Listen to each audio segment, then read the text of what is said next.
Hello everybody, welcome back to the Tyacke Motors channel.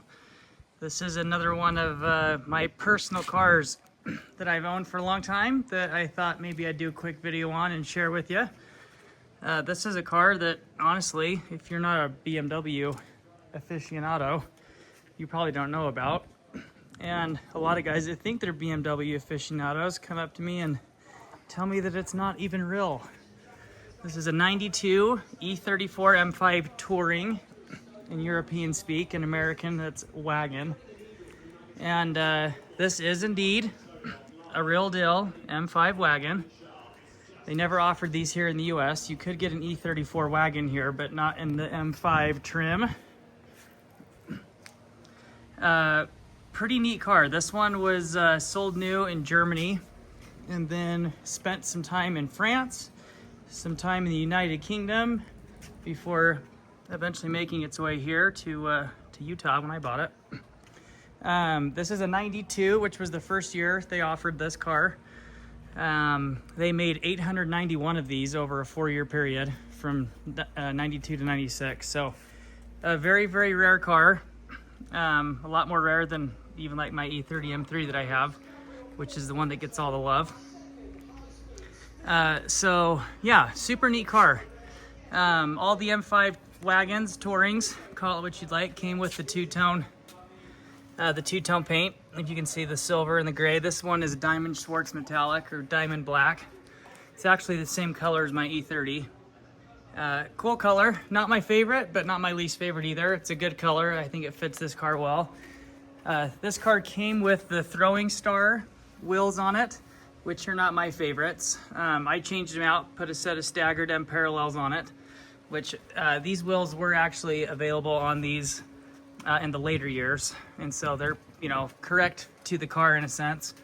They're not the ones that came on it, but the car did come with these. You could get this car with these wheels on it later on. This one has a few cool upgrades. The story that I was told when I bought this car is that at one point it belonged to a mechanic from the Renault Formula 1 team that worked on, was supposedly part of Fernando Alonso's crew the years that he won his titles. So kind of a cool story. I like to think that it is correct and true. Has a few kind of cool tasteful upgrades. This is one thing that you might see and be like, what the heck? This has got rear brakes off of a Porsche 944. They are the same bolt pattern and they're a direct bolt onto these cars. And we're kind of a common upgrade from what I've found. And then the fronts are off of a 7 Series, off of a big V12, a 750 IL. And they are Brembos. Again, those are also a direct bolt on. So it's got some upgraded brakes. I did a few, try to give you some kind of close-up looks.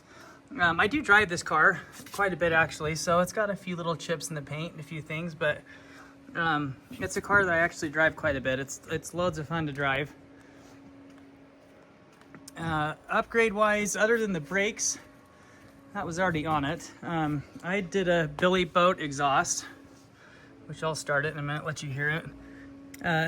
And come to find out, that is not available anymore. Billy Boat does not make, all Billy Boat exhausts are pretty much made to order. They don't really keep them in stock.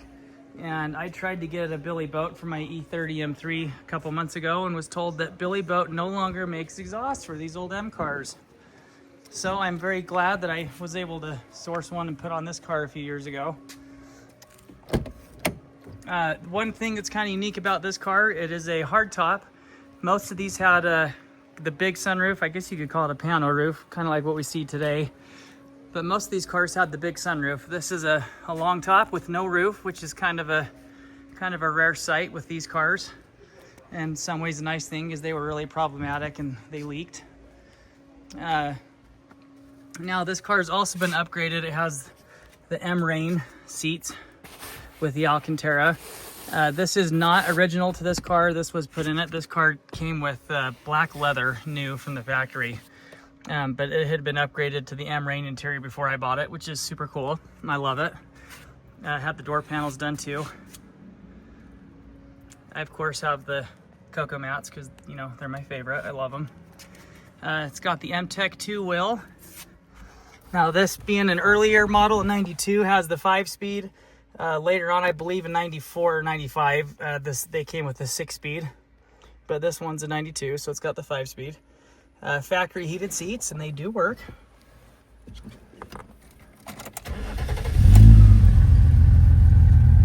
Now this is the S38B38. Again, as you can see, this car was a German car, so it's got lots of German speak going on. You can see the OBC's got the German buttons, which is kind of cool. Not really sure what any of this stuff means. Somebody will watch this video and know what it means. Let you listen to this Billy Boat exhaust real quick. It does sound absolutely amazing.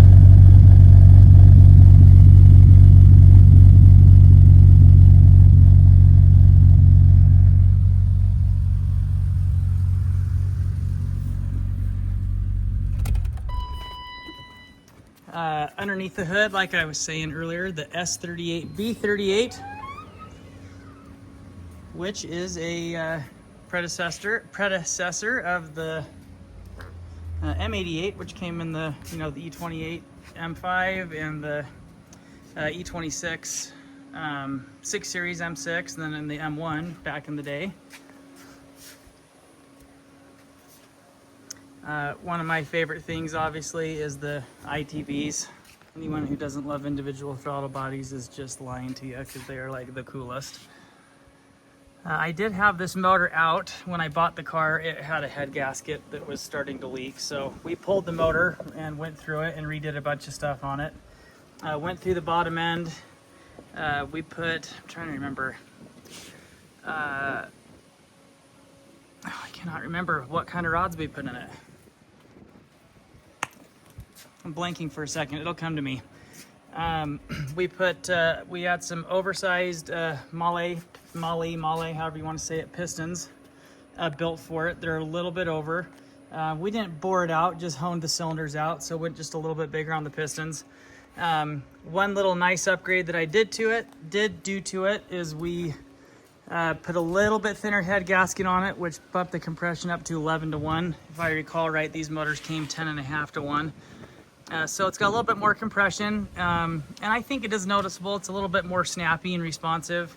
I did put a light and flywheel on it when we put everything back together, so it's a very responsive quick revving car, quick revving engine, which is awesome. Had the plenum for the intake all re-powder coated and redone when we had the motor out. This was years ago, about 6 years ago when I redid this, but turned out really awesome, and the motor's been just solid as can be ever since we had that done.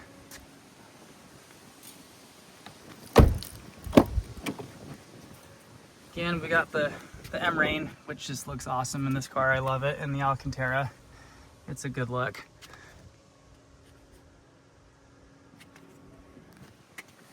And being that it's a wagon, I actually use this car I don't daily it, but I do drive it quite a bit, especially in the summertime, and it's nice. I find myself folding the back seats down, going on Costco runs, you know, putting everything in here, and it's, you know, it's no wonder why the Europeans love these cars. They're kind of like a sport utility vehicle is here. You know, we can use them for all of our stuff. You can fit everything in it. I can fit the family in it, and it's pretty practical in that sense. Especially for an older car like this, where like my E30 is a lot of fun to drive, but not real practical in a family sense. Sill plates, which are kind of cool. I love that these came with that, the M5 sill plates. And not sure what the exact numbers are now. It's been quite a while since I've looked. When I bought this car, when I registered it with the M registry, now this was 6 or 7 years ago, but it was one of 22 in the M registry in the US. So I'm sure there has been a few more imported since then. But when I registered it, it was one of 22 that were known to be stateside in the US. And if you ever see one of these, it was imported. Again, these were never made in the US. This was a European car. So if you ever see one of these, it's a pretty special car. Kind of one of the giveaways, again, like I mentioned earlier, is they're all two-tones. They've got the silver bottom. That's a kind of a dead giveaway that it's an M car. Now there's a lot of E34 M5 sedans, which another thing too, and I'm not sure what all the differences are, but those cars had the S38B36, the US spec cars. So the S38B38 was a European spec motor. Oh, that's the other thing I was going to tell you. This car came with the ride control, the dynamic ride control, or whatever they call it, and it sat up a little bit. I took that system off. Sadly, I lost all those parts when my garage burned down a couple years ago, so I don't have them anymore. But we took that off, and it now sits on H&R lowering springs. I lowered it 1.5 inches. And then put Bilstein struts. So it's got Bilsteins and H&Rs, kind of the common European upgrade. But yeah, fun car. Drives awesome. It's loads of fun. It's quick. It's nimble. It's comfortable. It's got a great heater and a great air conditioner, and a pretty dang practical car. So fun car that just thought I'd share with you. One I'm very fortunate and lucky to own, and grateful to have, because it's definitely one you don't see every day. I did take this to a little BMW Club car show last fall, and it won the best M car category, which was cool, and it got a lot of attention. Again, not a lot of people had ever seen one of these. So anyway, thought I'd share that with you. Thanks for taking a little bit of time to watch my channel and watch my videos, and hope you enjoyed it. So there you go. Have a wonderful day.